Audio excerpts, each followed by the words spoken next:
y cuando este segundo llegó, ya había él efectuado la captura y tenía a la persona leyéndole los derechos de capturado.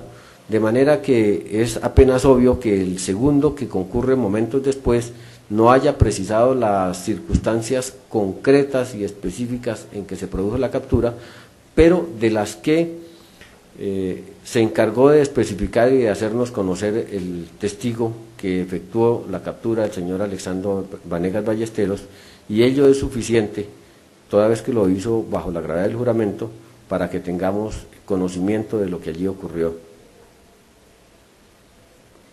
Finalmente, la alusión que hizo el señor defensor a no haberse probado el valor de las obras o de los discos, pues no es algo que venga de manera específica a atender el tema de esta audiencia. Ello tendría algún interés, y tal vez mucho, en el incidente de reparación integral para establecer cuál fue de manera concreta el quantum o el monto de la afectación en los derechos patrimoniales de autor, pero no en cuanto a la especificación probatoria de la antijuricidad material.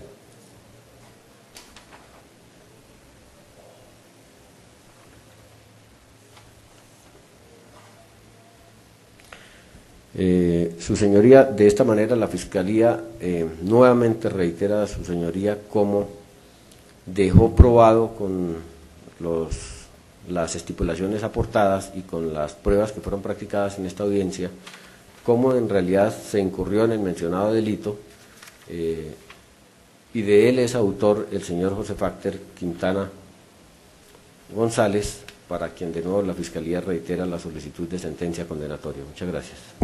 Gracias, señor fiscal. Se concede el uso de la palabra para efectos de la réplica al señor defensor. Señor defensor. Sí, su señoría, en el mismo orden de la exposición del señor fiscal, tenemos que en lo que hace referencia a los apuntes, guías y auxilio escrito que tiene la defensa, pues no se constituye ni en elemento material probatorio ni en nada parecido que deba ser objeto de descubrimiento o entrega al ente acusador. Por el contrario, goza del amparo y la reserva legal. Por otra parte, se refieren fundamentalmente a textos puntuales de orden legal que lógicamente resultan de difícil memorización y además innecesario.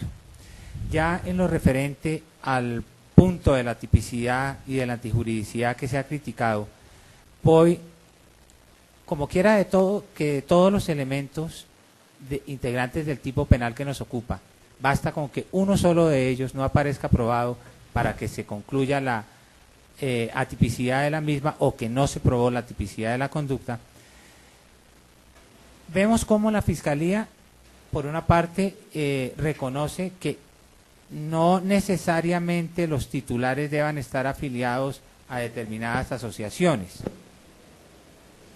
Este solo hecho ya se constituye en una duda frente a este punto, que debe también resolverse en favor del acusado. Por otra parte, él nos garantiza, nos dice que Blockbuster y la ADFIS son los titulares legítimos de los derechos patrimoniales y en consecuencia las personas autorizadas para certificar la no autorización que es elemento y requisito del tipo. Pues el señor fiscal lo dice y a título personal nos merece absoluta y total credibilidad. Pero es que en el aspecto procesal la ley le impone al ente acusador no manifestarlo, no decirlo, sino probarlo. Y en esta audiencia brilla por su ausencia la prueba tan siquiera de la existencia jurídica de esas entidades, de su objeto social, de que efectivamente medie un contrato entre las titulares o productores de las obras de representación para con ellas, de que efectivamente quienes se dicen sus representantes existan y lo sean, y porque definitivamente su señoría, la defensa reitera, no se acreditó ni se puede tener como probado el contenido de las certificaciones de Marras. No no fueron autenticadas conforme a la ley y por la persona prevista en la ley. Se podrá haber acreditado que el policial solicitó y recibió una respuesta, pero jamás la veracidad del contenido de la misma. En consecuencia, el elemento de la ausencia de autorización no fue probado. En cuanto al otro elemento, a que mi defendido no se encontrase en alguno de los eventos previstos en la ley en los que no requeriría de autorización previa, por muchos aspectos, la Fiscalía ha reconocido cómo no lo probó. Pretende que debía ser la defensa la que haya probado lo contrario, no su señoría. Debemos ser enfáticos, el artículo 7º, como ya lo señalé, prevé que bajo ninguna circunstancia se invierte la carga de la prueba y por otra parte se invoca de manera perentoria el numeral 8º del artículo 125 que atribuye a la defensa la facultad de no ser obligado a presentar prueba de descargo o contraprueba.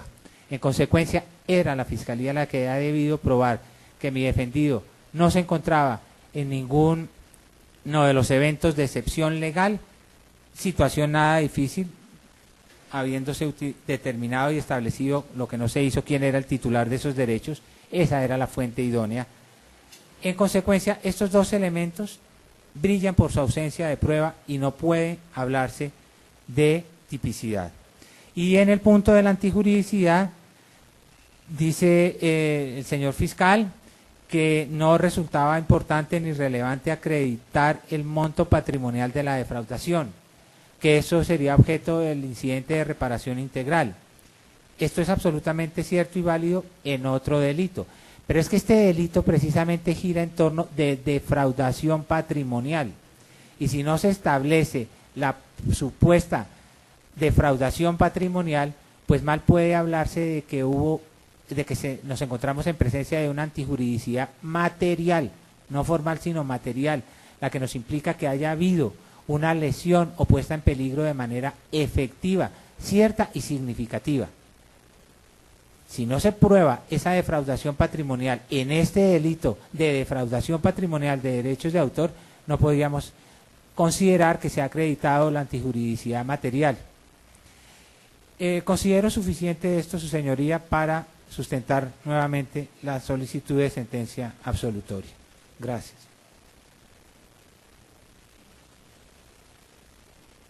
Bien, el estrado judicial, dada la hora, dispondrá un receso para que nos convoquemos aquí aproximadamente sobre las 4 de la tarde y podamos emitir el sentido del fallo.